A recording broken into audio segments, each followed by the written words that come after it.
Selamat pagi Bapak, Ibu, dan Saudara yang terkasih dalam Tuhan. Kita akan merenungkan kebenaran firman Tuhan pada hari ini. Dan sebelumnya kita dahului dengan berdoa. Bapa di surga, terima kasih Engkau baik. Kami boleh ada sebagaimana kami ada pada hari ini.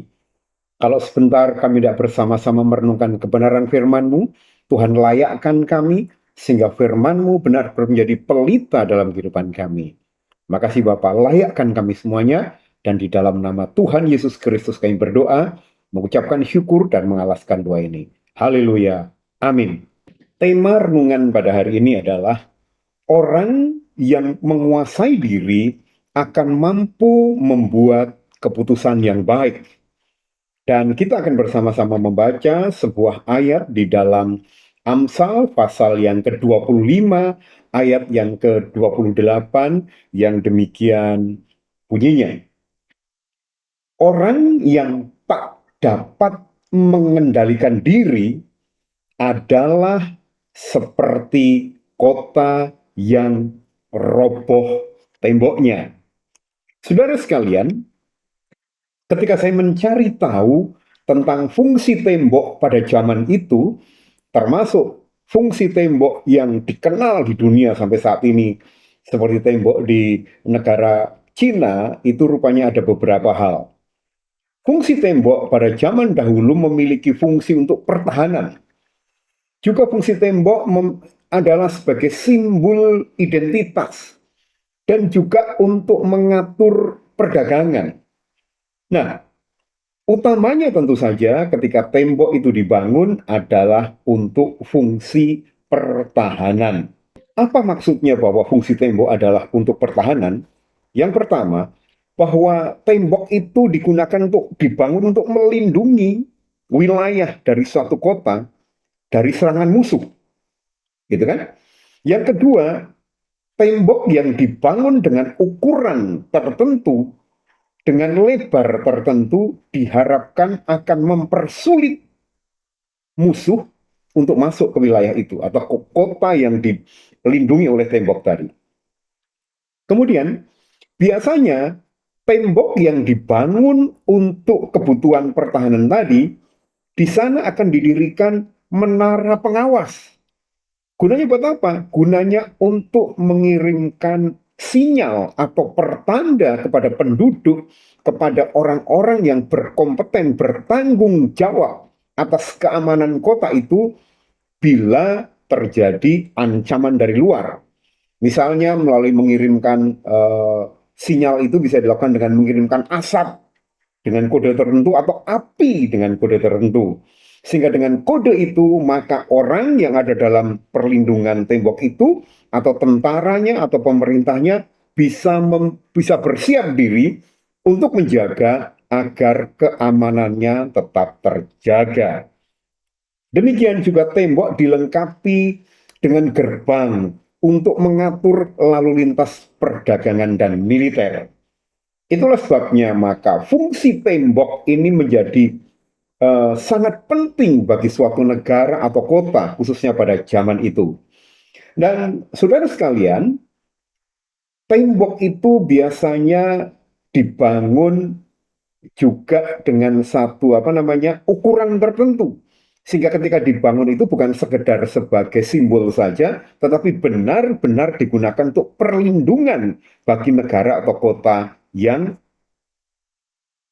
di sekitarnya dibangun tembok tersebut.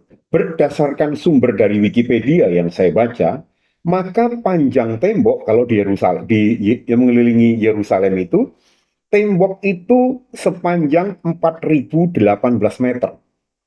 Tingginya 12 meter dan rata-rata ketebalannya 2,5 meter. Bayangkan, saudara sekalian. Kemudian di sekeliling tembok itu, di atasnya, itu dibuat 34 menara pengawas.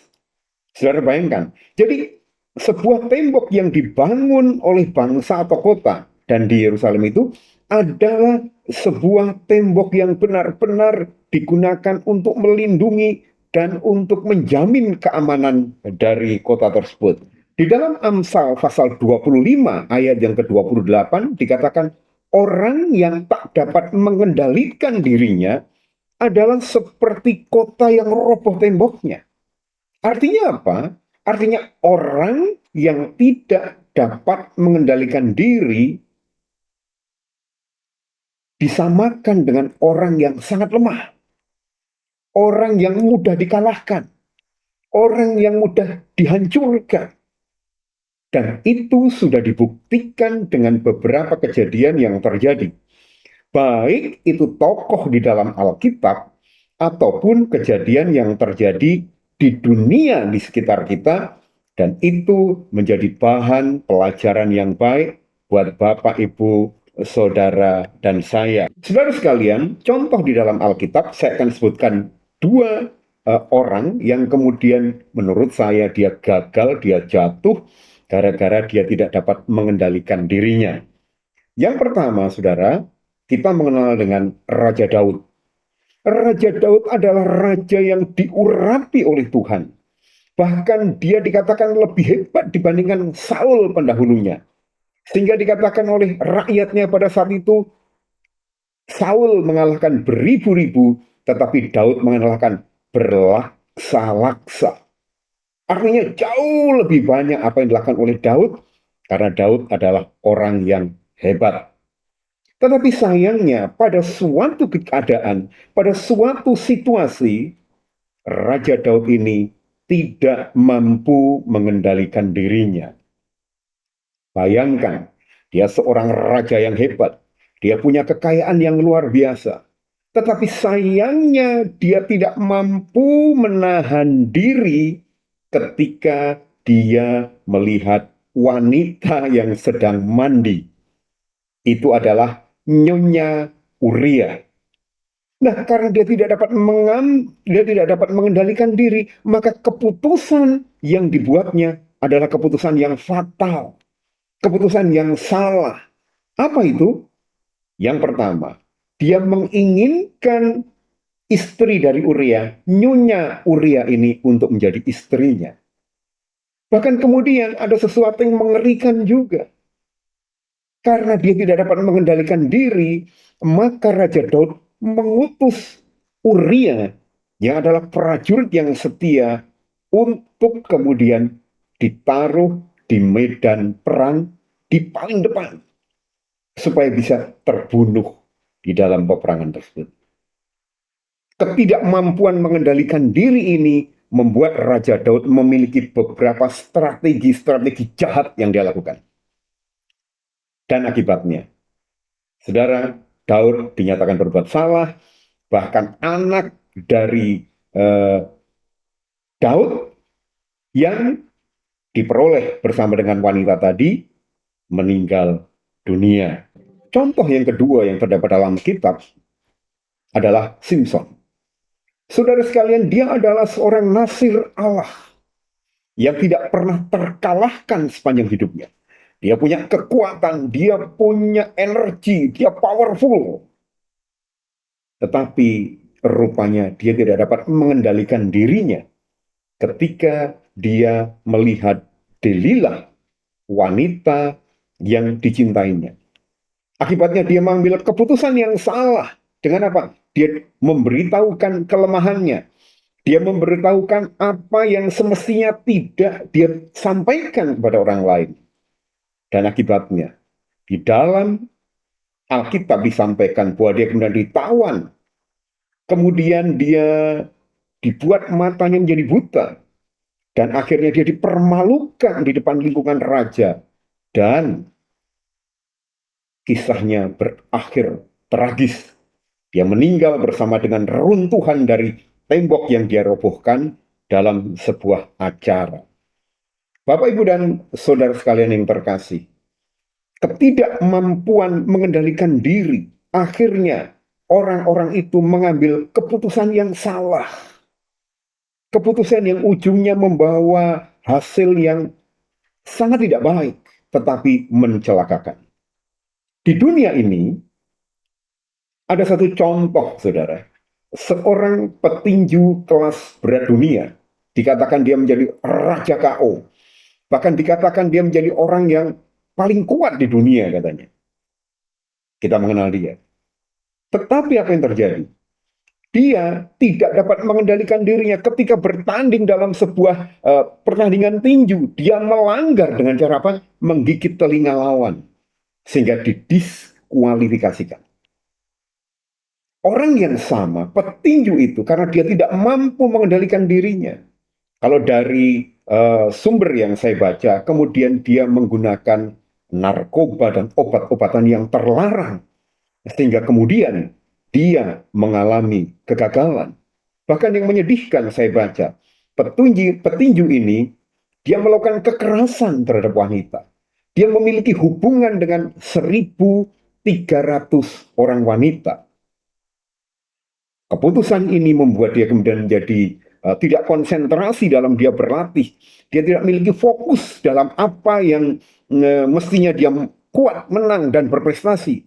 Sehingga akhirnya sampai sekarang orang ini menjadi orang yang bisa dibilang gagal.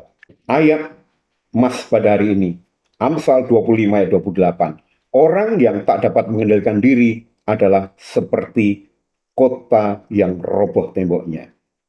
Pertanyaannya, bagaimana dengan Bapak, Ibu, Saudara, dan saya? Kalau saya membaca, saya mendengar, bahkan saya sedang diminta untuk menyampaikan situasi atau keadaan yang terjadi di sekitar kita. Ekonomi dunia sedang tidak baik-baik saja. Banyak perusahaan di Indonesia yang sedang menghadapi berbagai keadaan ekonomi yang tidak baik. Ada beberapa perusahaan yang hengkang dari Indonesia. Ada berbagai macam perusahaan yang akhirnya menutup usahanya. Karena apa? Biayanya yang tinggi, produktivitasnya yang kurang, dan merasa bahwa ini tidak menguntungkan. Bapak, Ibu, Saudara yang terkasih dalam Tuhan, bagaimanapun juga, siapapun kita, bisa jadi kita, Bapak, Ibu, Saudara, dan saya, ada dalam pusaran keadaan yang semikian ini. Keadaan yang seperti ini, Bapak Ibu sekalian, kemudian menimbulkan suasana yang kurang baik, menimbulkan keadaan yang tidak menguntungkan.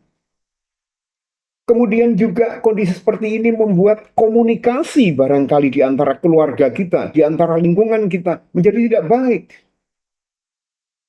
Tetapi saya bersyukur, saudara sekalian, hari Minggu kemarin kita diajar untuk menjadi komunikator orang yang menyampaikan dan komunikan orang yang mendengarkan yang benar dan baik. Kita bersyukur bahwa saudara dan saya memiliki Allah yang dahsyat, yang bahkan sejak zaman lalu dia mengingatkan kepada kita melalui kebenaran firman-Nya.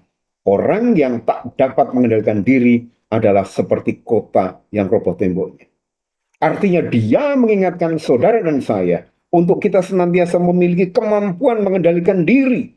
Sehingga kita tidak menjadi orang-orang yang roboh temboknya. Tidak menjadi insan yang lemah. Tetapi kita menjadi sosok yang kuat dalam menghadapi segala sesuatu.